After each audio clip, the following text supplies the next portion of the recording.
আইন উপদেষ্টার কাছে আমার প্রশ্ন, আল্লাহ না করুক আজকে যদি আপনার কাছের কেউ, আপনার বোন অথবা আপনার স্ত্রী অথবা আপনার মেয়ের সাথে যদি এরকম কোনো কিছু হতো, আপনি কি আসলে এটা বলতে পারতেন যে না ধর্ষককে ফাঁসি দেওয়া যাবে না?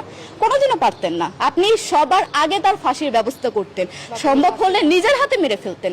কোনোদিনও পারতেন না। আপনি সবার আগে তার ফাঁসির ব্যবস্থা করতেন, সম্ভব হলে নিজের হাতে মেরে ফেলতেন। তাহলে আমাদের বেলায় কেন এত বৈষম্য? আমরা কি দোষ করেছি? আমরা কি নারী না? আমরাও তো কারো বোন, আমরাও তো কোনো বাবার সন্তান, আমাদেরও তো বেঁচে থাকার অধিকার আছে, তাই না? কিছু হলে মেয়েদের পোশাকের দোষ দেওয়া হয়। আমার কাছে প্রশ্ন, একটা 8 বছরের শিশুর মধ্যে এরকম কি থাকতে পারে যেটা একটা পুরুষকে অ্যাট্রাক্ট করবে, যেটা একটা পুরুষকে সিরিয়াস করবে? সেরকম হলে আসলে ধর্ষণ করা হতো সবসময় প্রাপ্তবয়স্ক মহিলাকে। কিন্তু আমরা আসলে পরিসংখ্যান গবেষণা করলে দেখতে পারি যে ধর্ষক সবচেয়ে বেশি করা হচ্ছে শিশুদেরকে, কিশোরীদের সবচেয়ে বেশি ধর্ষণ করা হচ্ছে।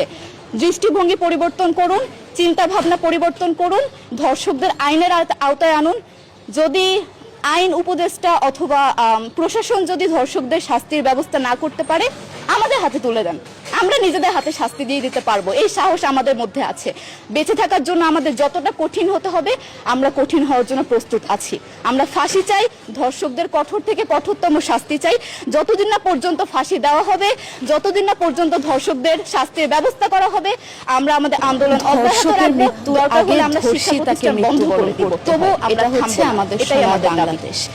একজন ধর্ষকের জীবনের মূল্যটা এত বেশি যে তাকে ফাঁসির মঞ্চে দাঁড় করা যাবে না। আমরা বাংলাদেশে কয়জন ধর্ষকের নাম জানি যাকে কঠোর থেকে কঠোরতম শাস্তি দেওয়া হয়েছে, যাকে ফাঁসির মঞ্চে দাঁড় করা হয়েছে? আমরা কি আদৌ কেউ জানি? জানি না। অথচ আমরা কতগুলো যারা ধর্ষিত হয়েছে তাদের নাম জানি, অনেক বড়। এই লিস্ট আসলে অনেক বড়, বলে শেষ করা যাবে না। কুমিল্লার তনু, মাগুরার আসিয়া, 2 দিন আগেও কিশোরগঞ্জে 8ম শ্রেণীর একটি ছাত্রীকে বাসা থেকে তুলে নিয়ে ধর্ষণ করা হচ্ছে। বাবার হাতে মেয়ে ধর্ষিত হচ্ছে, ভাইয়ের হাতে বোন ধর্ষিত হচ্ছে। আমরা আসলে নিরাপদটা কোথায়? আমার মনে হচ্ছে আমরা যেন আইয়ামে জাহেলিয়া যুগে চলে গিয়েছি। মাঝে মধ্যে মনে হয় এর থেকেও খারাপ সময় আছি আমরা, কারণ ওই যুগে মেয়েরা অ্যাটলিস্ট সম্মান নিয়ে মৃত্যুবরণ করতে পারতো। জন্মের পরপর জ্যান্ত মাটিতে পুঁতে দেওয়া হতো, আর আমাদের ধর্ষণ করে নির্মমভাবে তারপর মৃত্যুবরণ করতে হচ্ছে। যদি সরকার আমাদের ওই নিরাপত্তা নাই দিতে পারে, তাহলে সরকারের কাছে আমাদের অনুরোধ, আমাদের জ্যান্ত মাটিতে পুঁতে দেখ। আমরা বেঁচে থাকতে চাই না, আমরা সম্মান নিয়ে মৃত্যুবরণ করতে চাই।